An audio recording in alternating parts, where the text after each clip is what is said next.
mestras e mestres, e demais persoal que hoxe nos acompaña. Que vos íamos decir? Xa non sabemos. Con isto da moción do entroido, Ai, sí, xa nos acordamos.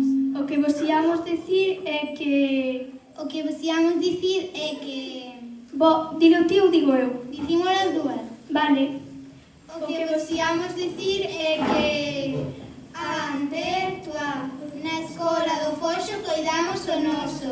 Sí, coidamos o noso porque somos sabedores de que da terra recibimos todo.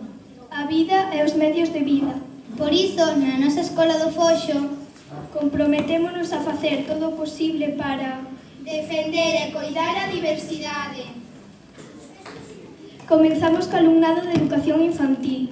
Veñen dispostos a facerse escoitar. Traen moitas ideas para ensinarnos aos maiores a cambiar o mundo. O noso mundo, que temos un pouco esquecido.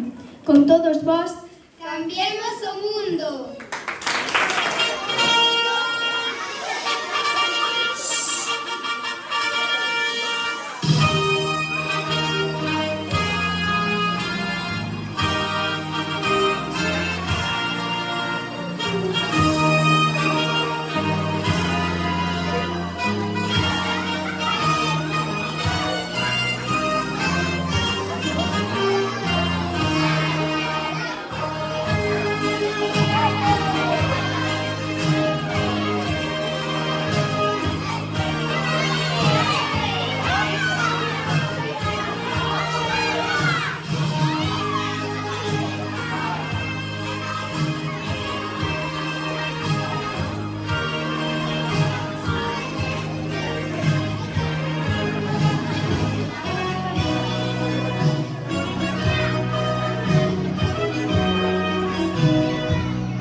Hola, Nata.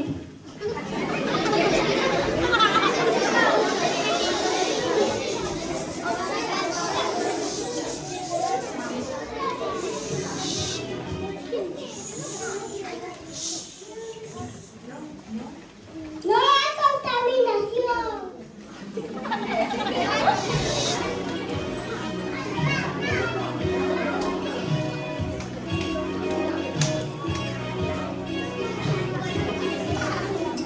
Queremos un planeta limpio.